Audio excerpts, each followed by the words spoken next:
Hi everyone. So yeah, it's been a long journey. The irony of it all is I actually moved to San Francisco 2 months ago, but I got called back to Doha for a meeting yesterday and had to fly back. So yeah, pretty jet lagged, but it's great to be here. So yeah, the title of my talk is Back to the Drawing Board, but first let me do a selfie. For those of you who are familiar with the internet meme that's currently doing the rounds right now, the very annoying song, let me do a selfie, and the thousands of remixes out there. It's an interesting topic because for the past, I guess, over year or so, moving out to San Francisco, we've been working on a new project out there, trying to reinvent media for a digital audience. And we've been going through processes and iterations to try and identify what does it mean to be a relevant media organization, specifically going after a younger audience. And the selfie generation is a very interesting one. You know, this Gen Z audience that you go through, it's a completely different mindset. And each time that I go through, I thought, I'm a young millennial going through this. And then I open Vine and realize, what the hell's going on? There's this completely different culture that exists out there where you have young people, ages, 14, 15 with 1.8 million followers. These people are making money out there. People are paying them for product sponsorship. It's a complete different ecosystem that's emerging on the digital web. So how do you get into that space as a digital media brand? And I'll take you through a bit of a journey through my experience. I've been with Al Jazeera now for almost 8 years. I was a day one employee as part of the new media team. Al Jazeera, as you mentioned, is a massive network. We're one of the largest in the world, over 80 bureaus. We have our flagship Arabic channel, the most watched in the Arab world, our English channel, Al Jazeera Turk, which we just launched in December, which was actually a digital first launched on our website only. We have Al Jazeera Balkans, Al Jazeera Mubashir, documentary, sports, the list goes on. And most recently, you would have heard about Al Jazeera America. And then obviously, Project AJ Plus is our latest version.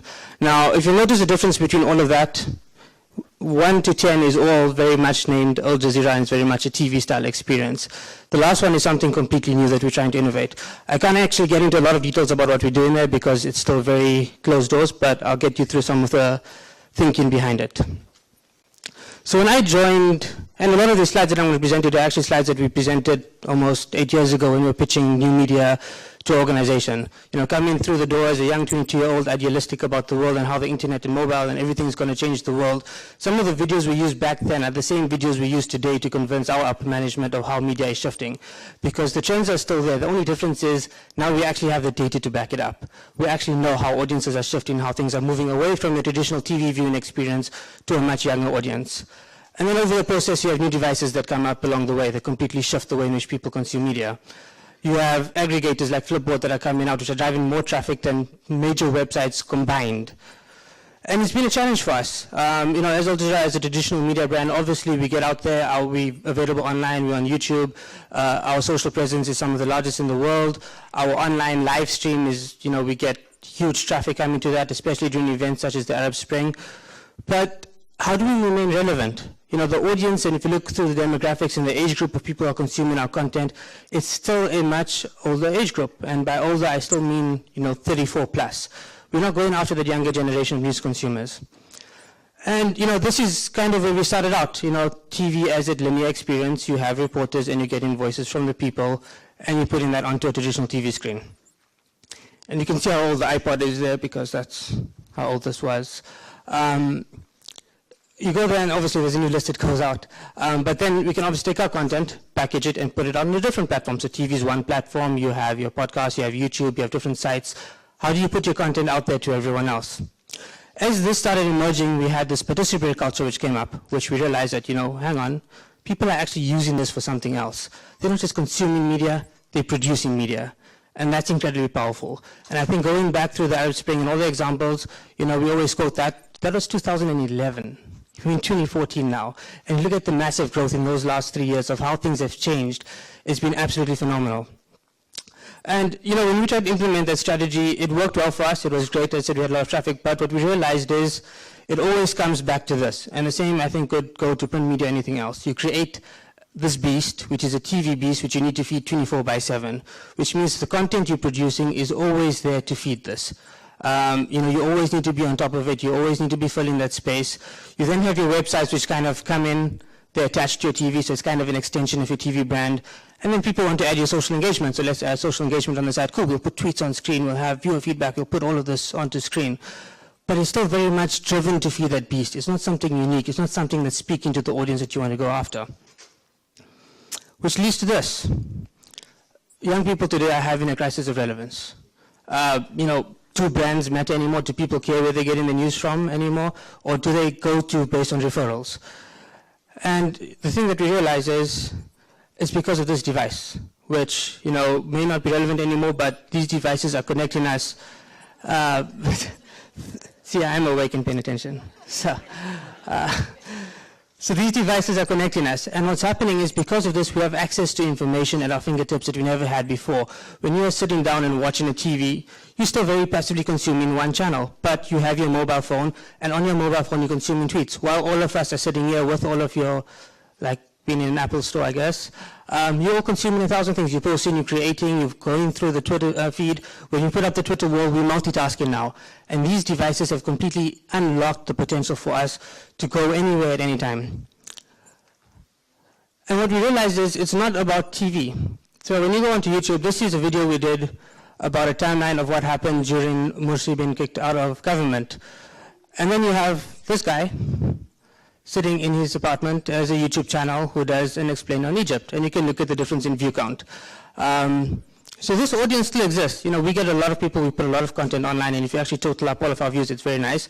But I bet you if you look at the age demographics in our video compared to this one, it's completely different.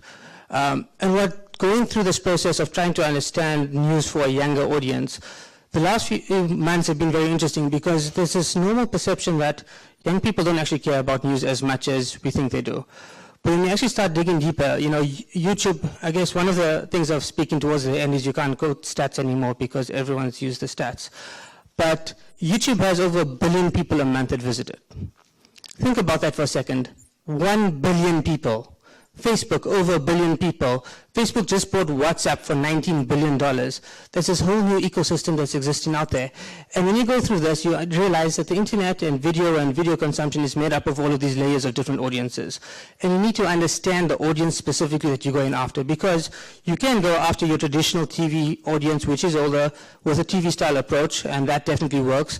But if you're trying to get to a younger audience, you need to completely rethink the way, not just the platforms that you're on, but very back to the drawing board of how you produce your video. From the type of cuts that you have, to everything that you put into there, to your presenters, to your style, to your tone. It's a completely different space. It's a completely different universe that you're in. And the one thing that I've learned over this past few months is that leap is like going from radio to TV, from TV to social, and from social into social video. It's such a massive jump to understand those audiences. And one of the main reasons why, people trust people. This is something that, I speak very passionately about, specifically about the social web. Your entrance points to media are now based on your social feed.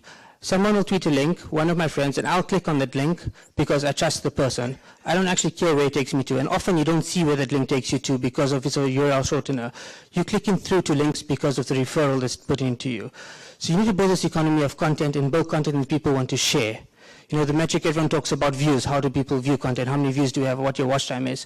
But we're trying to track shareability of content. And how do you go back to produce content that people will share? Because if people are sharing your content, it leads to enhanced discoverability, and it means more people will be clicking through to come and consume your content, regardless of what brand is sitting at the end of it. And as I mentioned, it's about audiences.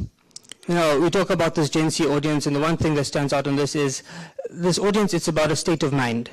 You need to, when you go into video or into social video, you need to understand who your audience is, identify the demographic. If you're going after the 16 to 18 market, it's a very different mindset from 18 to 22, from 22 to 26, from 26 to 34, from 34 upwards. These age groups all consume media differently. They have different traits, different ways in which they want to do things. So first, understand your audience. And then come up with strategy, a content strategy. And these are some of the things actually that the team at YouTube have come up with. Make sure it's shareable, conversational, interactive, consistent, targeted, sustainable, discoverable, accessible, collaborative, and inspired.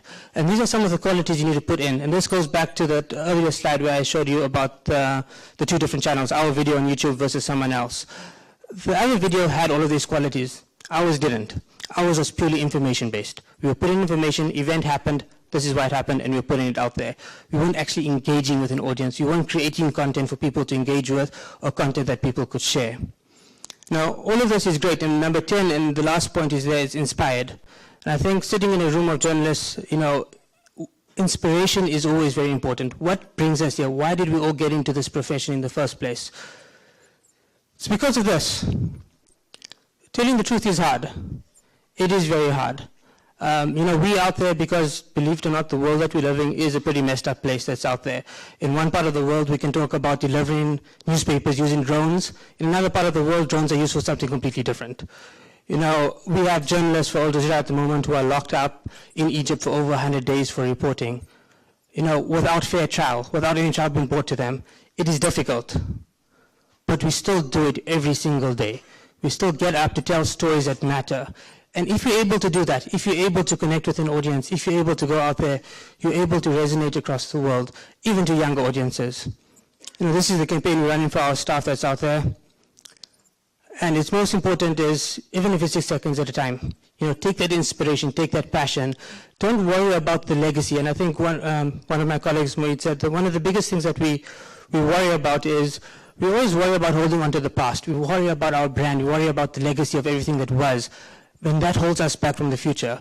Don't be scared of the new time formats. Don't be scared of the way young people are consuming news. Because if ever before, we need to reach a younger generation of people. We need to inspire them, and we need to shed a light on what's happening around the world, even if it's 6 seconds at a time. Thanks.